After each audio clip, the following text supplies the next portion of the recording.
L'info écho avec Capital. On commence avec le chiffre du jour. Emmanuel Macron a reçu hier plus de 200 dirigeants d'entreprises du monde entier à l'occasion du 6e sommet Choose France pour discuter de l'implantation de projets en France et promouvoir l'attractivité du pays. Avant même le début des rencontres, un total de 13 milliards d'euros était déjà annoncé par une vingtaine de multinationales prêtes à investir dans l'Hexagone. Un record par rapport aux 10,8 milliards d'euros de l'an dernier. Visualisez la carte de ces futures implantations sur capital.fr. On poursuit avec la bonne nouvelle du jour.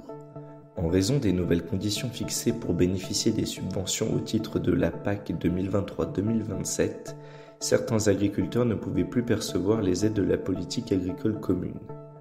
Alerté par l'Association des maires de France, le ministère de l'Agriculture va faire évoluer cette situation. Plus d'infos via notre site. On continue avec la question du jour.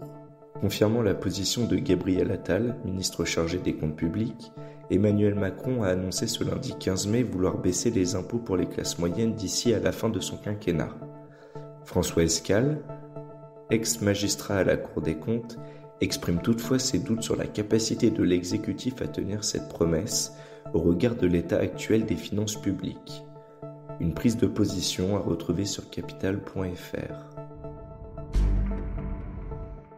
On conclut avec le résumé du jour.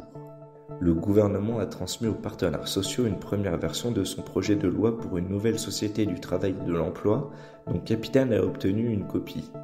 Celui-ci prévoit une série de mesures destinées à sanctionner les demandeurs d'emploi et allocataires du RSA qui ne respecteraient pas leurs obligations. Retrouvez le détail de cet avant-projet de loi sur capital.fr. C'était l'info écho avec Capital.